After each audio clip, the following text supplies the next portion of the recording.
If the Earth were truly a globe, the Arctic and Antarctic polar regions and areas of comparable latitude north and south of the equator should share similar conditions and characteristics such as comparable temperatures, seasonal changes, length of daylight, plant and animal life. In reality, however, the Arctic and Antarctic regions and areas of comparable latitude north and south of the equator differ greatly in many ways. Thomas Winship says, "If the Earth be the globe of popular belief, the same amount of heat and cold, summer and winter should be experienced at the same latitudes north and south of the equator. The same number of plants and animals would be found, and the same general conditions exist. That the very opposite is the case disproves the globular assumption. The great contrasts between places at the same latitudes north and south of the equator is a strong argument against the received doctrine of the rotundity of the Earth. Antarctica is by far the coldest place on Earth, with an average annual temperature of approximately -57 degrees Fahrenheit and a record low of 135.8. The average annual temperature at the North Pole, however, is a comparatively warm 4 degrees. Throughout the year, temperatures in the Antarctic vary less than half the amount at comparable Arctic latitudes. The northern Arctic region enjoys moderately warm summers and manageable winters, whereas the southern Antarctic region never even warms enough to melt the perpetual snow and ice."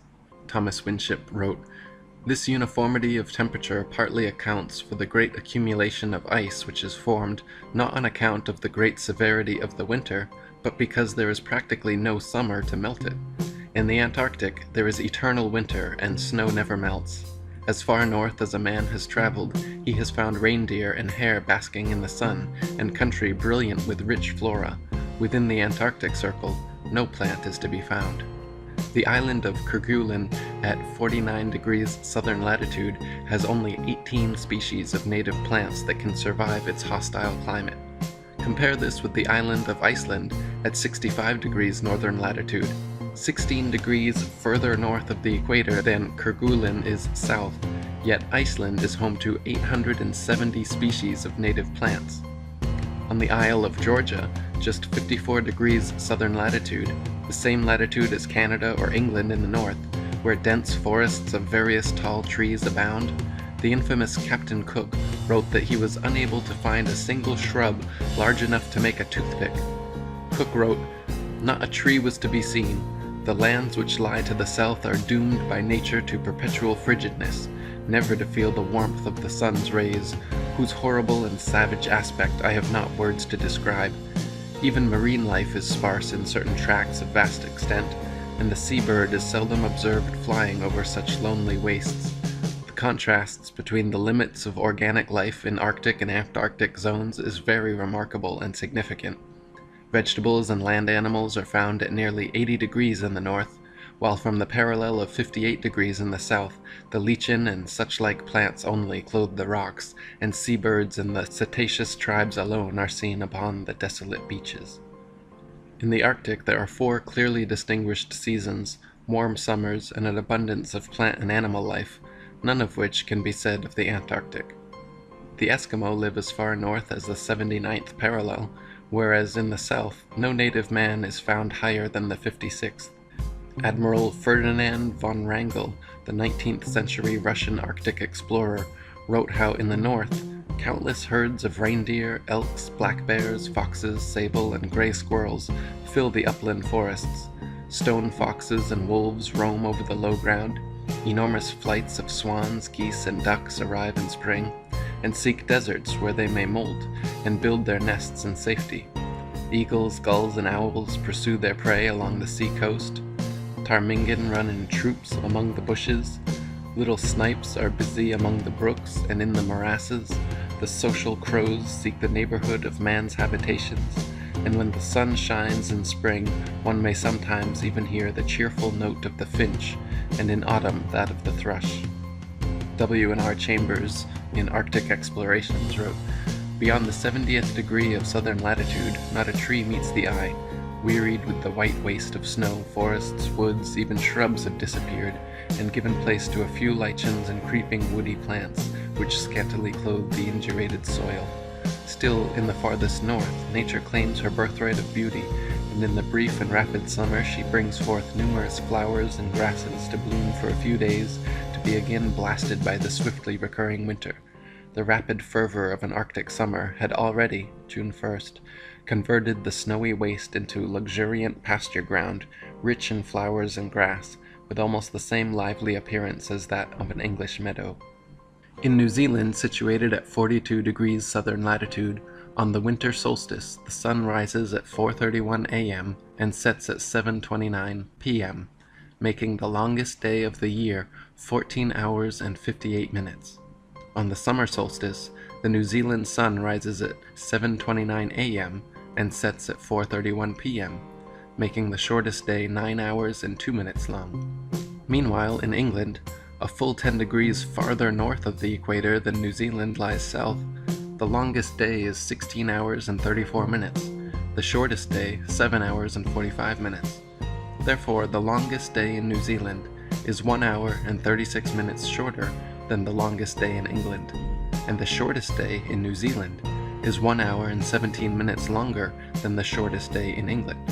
William Swainson, an Englishman who emigrated and became Attorney General of New Zealand in the mid-19th century, lived in both countries for decades and wrote of their differences, stating, "The range of temperature is limited, there being no excess of either heat or cold. Compared with the climate of England, the summer of New Zealand is but very little warmer, though considerably longer. Even in summer, people here have no notion of going without fires in the evening. But then, though the days are very warm and sunny, the nights are always cold. For 7 months last summer, we had not one day that the sun did not shine as brilliantly as it does in England in the finest day in June, and though it has more power here, the heat is not nearly so oppressive. But then there is not the twilight which you get in England. Here it is light till about 8 o'clock, then in a few minutes it becomes too dark to see anything, and the change comes over in almost no time. The seasons are the reverse of those in England. Spring commences in September, summer in December, autumn in April, and winter in June. The days are an hour shorter at each end of the day in summer, and an hour longer in the winter than in England. In the flat Earth model of the cosmos, these Arctic and Antarctic phenomena are easily accounted for and exactly what would be expected. If the sun circles over and around the Earth every 24 hours, steadily traveling from tropic to tropic every 6 months, it follows that the northern, central region would annually receive far more heat and sunlight than the southern circumferential region.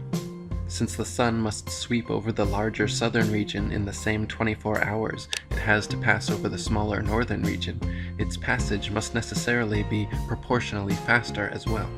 This is why the Antarctic morning dawn and evening twilight are very abrupt, whereas in extreme north, twilight continues for hours after sunset, and many midsummer nights the sun does not set at all. Dr. Samuel Robotham said, "If the sun is fixed and the earth revolves underneath it, the same phenomena would exist at the same distance on each side of the equator. But such is not the case. What can operate to cause the twilight in New Zealand to be so much more sudden, or the nights so much colder than in England? The southern hemisphere cannot revolve more rapidly than the northern. The latitudes are about the same, and the distance round a globe would be the same at 50 degrees south as at 50 degrees north, and as the whole would revolve once in 24 hours, the surface at the two places would pass underneath the sun with the same velocity, and the light would approach in the morning and recede in the evening in exactly the same manner. Yet the very contrary is the fact. The constant sunlight of the north develops, with the utmost rapidity, numerous forms of vegetable life, and furnishes subsistence for millions of living creatures. But in the south, where the sunlight never dwells or lingers about a central region, but rapidly sweeps over sea and land, to complete in 24 hours the great circle of the southern circumference, it has not time to excite and stimulate the surface, and therefore, even in comparatively low southern latitudes, everything wears an aspect of desolation. These differences in the north and south could not exist if the earth were a globe, turning upon axes underneath a non-moving sun. The two hemispheres would at the same latitudes have the same degree of light and heat, and the same general phenomena, both in kind and degree. The peculiarities which are found in the south as compared with the north are only such as could exist upon a stationary plane, having a northern center, concentric with which is the path of the moving sun. And William Carpenter wrote, "Every year the sun is as long south of the equator as he is north, and if the earth were not stretched out as it is, in fact, but turned under, as the Newtonian theory suggests, it would certainly get as intensive a share of the sun's rays south as north. But the southern region being, in consequence of the fact stated, far more extensive than the region north, the sun, having to complete his journey round every 24 hours, travels quicker as he goes further south, from September to December, and his influence has less time in which to accumulate at any given point. Since, then, the facts could not be as they are if the earth were a globe, it is a proof that the earth is not a globe."